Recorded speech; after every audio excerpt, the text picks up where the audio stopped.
அஸ்ஸலாமு அலைக்கும் வரஹ்மத்துல்லாஹி வபரகாத்து.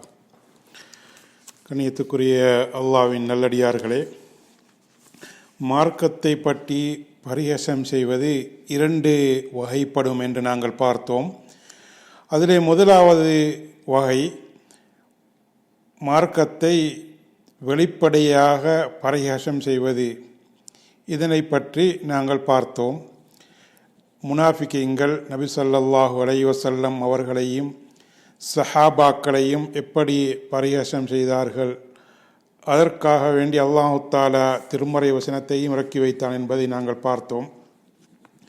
இரண்டாவது வகை மறைமுகமாக மார்க்கத்தை பரிஹசம் செய்வது. இந்த இரண்டாவது வகை அதிகமாக நடைபெறுகின்றது. உதாரணமாக, ஒருவர் கண்ணால் சாடை செய்வது, நாக்கை வெளிப்படுத்துவது, அல்லது இது போன்ற ஏதாவது உடல் உறுப்பின் மூலமாக, சைக்கினையின் மூலமாக மார்க்கத்தை பரிஹசம் செய்வது.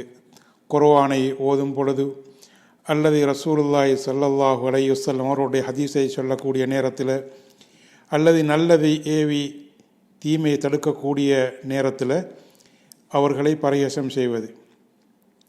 இவ்வாறு மார்க்கத்தை பரிஹசம் செய்யக்கூடிய வழிமுறைகளிலே ஒன்றுதான் இந்த நவீன நூற்றாண்டுக்கு, 20ஆம் நூற்றாண்டுக்கு இஸ்லாம் பொருத்தமற்றது, இது நடுத்தர நூற்றாண்டுக்கே பொருத்தமானது என்று அவர்கள் கூறுவது. புனித தீனுல் இஸ்லாம் இந்த நவீன காலத்துக்கு பொருத்தமாகாது, அதனுடைய சட்டத்திட்டங்கள் பழைய காலத்துக்கு மாத்திரம்தான் பொருத்தமானது என்று அவர்கள் கூறுவது.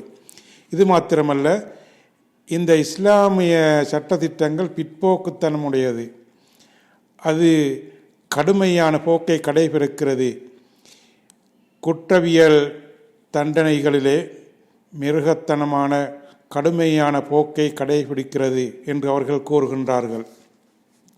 இது மாத்திரமல்ல, அவர்கள் கூறக்கூடிய இஸ்லாத்தை பற்றி பரிஹசம் செய்யக்கூடிய முக்கியமான விடயங்களில் ஒன்று, இஸ்லாம் பெண்களுக்கு அநீதி இழைக்கிறது, பெண்களை கொடுமைப்படுத்துகிறது என்று கூறிவிட்டு, இஸ்லாம் தலாக்கை மனவிலக்கை ஆகுமாக்கியிருக்கிறது, பலதார மனத்தை ஆகுமாக்கியிருக்கிறது என்று அவர்கள் கூறுகின்றார்கள். உண்மையிலே கணவன் மனைவி ஒன்றாக வாழ முடியாத சந்தர்ப்பம் ஏற்படும் பொழுது, அவர்களுடைய வாழ்க்கையே நரகமாகிவிடும் பொழுது, இஸ்லாம் அவர்களுக்கு தலாக்கை மனவிலக்கை ஆகுமாக்கியிருக்கின்றது. எனவே எடுத்ததற்கெல்லாம் தலாக் கூற வேண்டும் என்று இஸ்லாம் கூறவில்லை.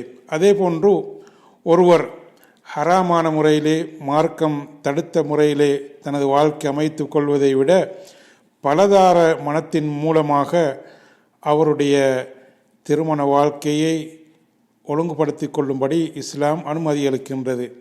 இதற்காக அனைவருமே பலதார திருமணம் செய்து கொள்ள வேண்டும் என்று கூறவில்லை. அதே போன்று மனிதனால் இயற்றப்பட்ட சட்டத்திட்டங்கள் தான் மேலானது. அல்லாஹு தஆலாவால் இயற்றப்பட்ட இந்த இஸ்லாமிய சட்டத்திட்டங்களை விட மனித சட்டத்திட்டங்கள் தான் மேலானது, சிறந்தது என்று அவர்கள் கூறுகின்றார்கள்.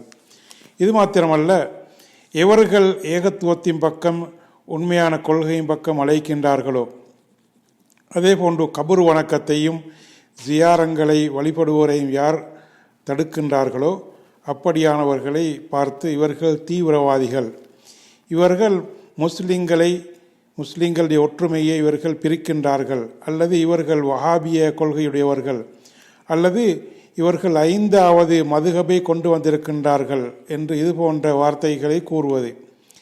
இதன் மூலமாக அவர்கள் புனித தீனுல் இஸ்லாத்தை, தூய கொள்கை அவர்கள் பரிஹசம் செய்கின்றார்கள்.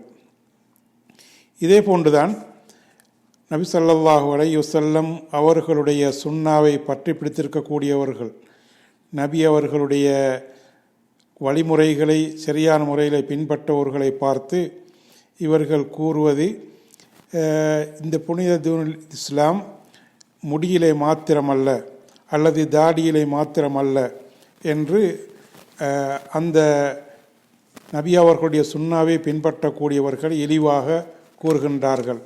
இப்படி பல வழிகளிலே இந்த மார்க்கத்தை இழிவுபடுத்தக்கூடிய, இழிவாக கதைக்கக்கூடிய பார்க்கின்றோம்.